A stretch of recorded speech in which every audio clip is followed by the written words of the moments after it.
the Court concludes that the term funds, as defined in Article 1 of the ICSFT and as used in Article 2 thereof, refers to resources provided or collected for their monetary and financial value, and does not include the means used to commit acts of terrorism. Consequently, the alleged supply of weapons to various armed groups operating in Ukraine and the alleged organization of training for members of those groups fall outside the material scope of the ICSFT.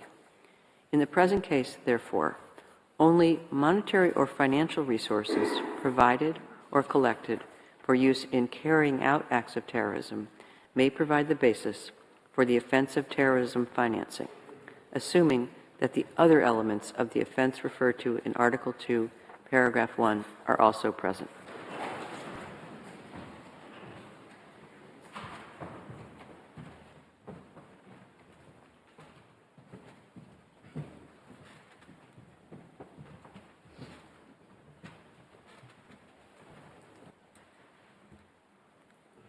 The Court recalls that, in respect of its claims under the ICSFT, Ukraine has requested, in addition to declaratory relief, the cessation by the Russian Federation of ongoing violations, guarantees and assurances of non-repetition, compensation, and moral damages. By the present judgment, the Court declares that the Russian Federation has violated its obligations under Article 9, Paragraph 1 of the ICSFT, and continues to be required under that provision to undertake investigations into sufficiently substantiated allegations of acts of terrorism financing in eastern Ukraine. By the present judgment, the Court declares that the Russian Federation has violated its obligations under Article 2.1a absurd and Article 5e5 absurd. It considers that the Russian Federation remains under an obligation to ensure that the system of instruction in the Ukrainian language gives due regard to the needs and reasonable expectations of children and parents of Ukrainian ethnic origin. The Court does not find it necessary or appropriate to order any other remedy requested by Ukraine.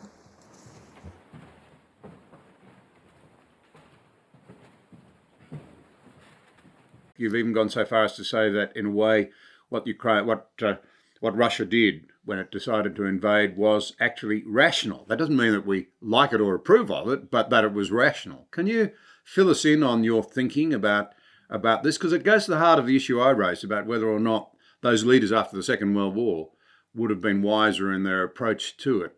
Maybe we've just become too smug and too slow to read real politics. Well, I think that's exactly what happened here. I think you have to go back to the 1990s to understand what's going on in Ukraine. There was a big debate in the Clinton administration about whether to move NATO eastward, whether there would be NATO expansion or not.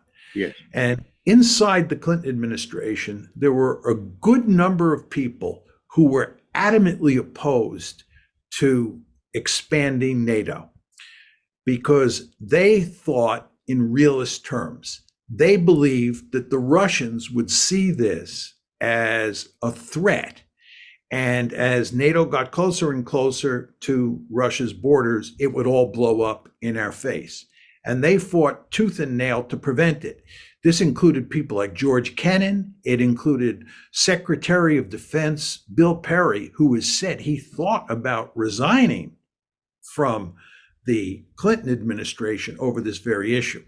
But these realists were opposed by a good number of liberals, and this included the president himself, Tony Lake, who was his national security advisor, Richard Holbrooke, and a number of others who believed that NATO expansion was a good thing. They had a more liberal mindset and thought that this would help promote democracy and economic prosperity in Eastern Europe. It would not be threatening to the Russians because they would see us as a benign hegemon, and we would live happily ever after. But what happened is the realists lost, the liberals won, and we started to expand NATO. We got away with a big tranche of expansion first in 1999. That's when Poland, Hungary, and the Czech Republic came in. Then we got away with another big tranche of expansion in 2004. This is when the Baltic states, Romania, Bulgaria, Slovenia all came in. But then in 2008, the trouble started, because in April 2008, we thought in terms of a third big tranche. And this time we said explicitly that NATO was going to bring Georgia and Ukraine into the alliance. The Russians made it unequivocally clear that this was not going to happen. And Putin made it unequivocally clear at the time that it was a move that would lead to the destruction of Ukraine. Now, very importantly, John, at the NATO summit in Bucharest in April 2008, where this policy decision was made, Angela Merkel and Nicolas Sarkozy, the leaders respectively of Germany and France, were unequivocally opposed to bringing Ukraine into NATO. And Angela Merkel has said that the reason that she was opposed was because she thought that Putin would view it as a declaration of war. So if you think about it here, you have all these policymakers and prominent individuals like Kennan in the 90s, and then you have Angela Merkel and Nicolas Sarkozy, who are saying this is not a smart thing to do.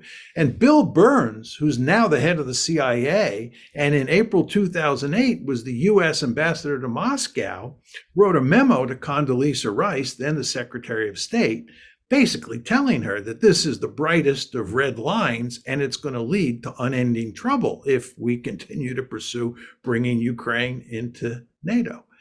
So there were a lot of people who were opposed. And I joined that bandwagon in effect, right? Because I wrote this famous article in 2014 after the crisis in Ukraine broke out, saying that it was the West's fault, in effect, for expanding NATO eastward.